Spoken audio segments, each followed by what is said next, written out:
noite. Hoje eu vou aproveitar para falar um pouquinho aqui sobre o padrão que eu comumente pergunto, tá, em entrevistas, principalmente com o pessoal de back-end, que é o padrão CQRS, tá?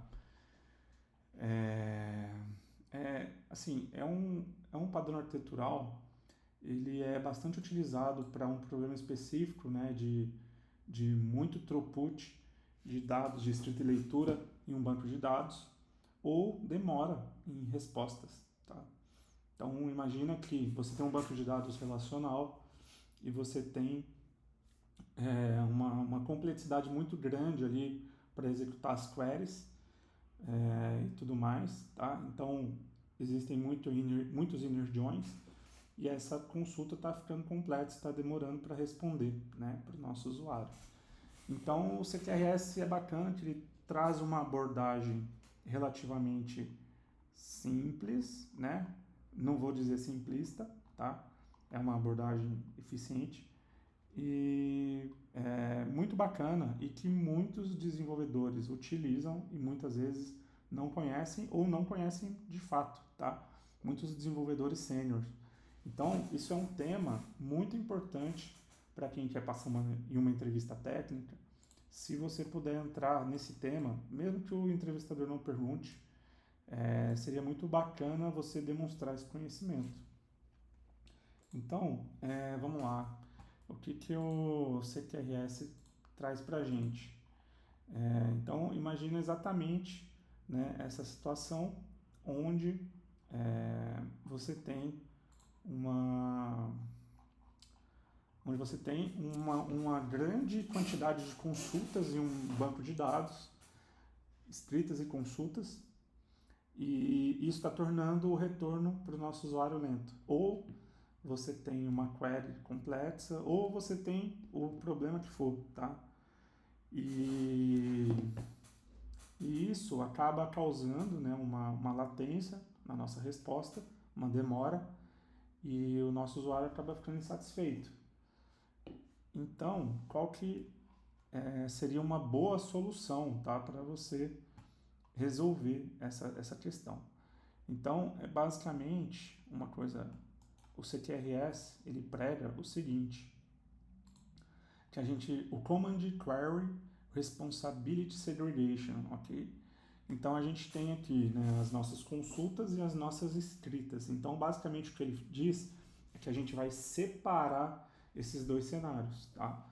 E o bacana, né? Então, como funcionaria? Então, imagina que você tem ali um banco de dados, está tendo uma grande quantidade de consultas e por esse motivo a gente está demorando a resposta, tá? Por quê? Porque, de fato, a quantidade de consultas está muito alta ou porque a gente tem uma complexidade ali de tabelas e a gente está tendo que fazer muito inner join. Então, a consulta em si está complexa, né? E aí a gente está demorando para responder. O que o CQRS sugere? Ele sugere que a gente separe os bancos em dois bancos de dados, tá? Um de escrita e um de leitura. E como isso pode funcionar? Então imagina que o usuário fez uma chamada aqui, né, para nossa API, para a nossa aplicação, e aí a gente vai lá no nosso banco de dados e escreve esse dado. Automaticamente a gente pode ter aqui um banco de dados escutando o outro, alguma coisa nesse sentido. A gente pode colocar uma trigger aqui no banco de dados que dispara uma function que vai executar essa query que estava complexa e vai salvar isso num banco de dados de forma normalizada, de forma pronta para ser consumida. Pode ser até em um banco de dados não relacional, tá? Não tem problema. Inclusive ele é mais quando você já tem um dado normalizado, ele vai ser mais eficiente do que um banco de dados SQL. Então você pode trabalhar com NoSQL.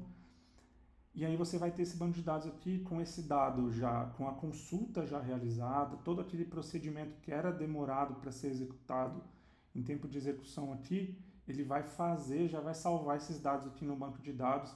A gente pode chamar até numa camada de cache, quem sabe? Mas a gente vai salvar esse dado normalizado aqui, pronto para consulta.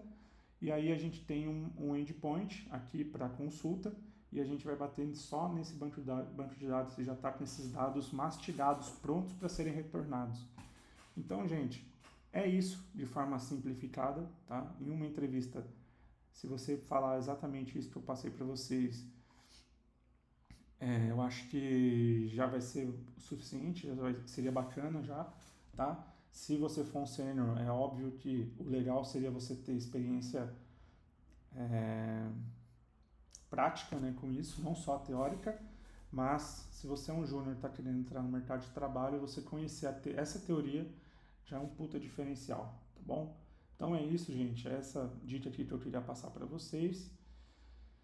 E é isso, tamo junto, deixe seu comentário aí, os temas que vocês querem que eu comente, e eu em breve vou trazer também entrevistas com sêniores para vocês entenderem como é que funciona, as perguntas são feitas, a complexidade a nível técnico e tudo mais, tudo bem?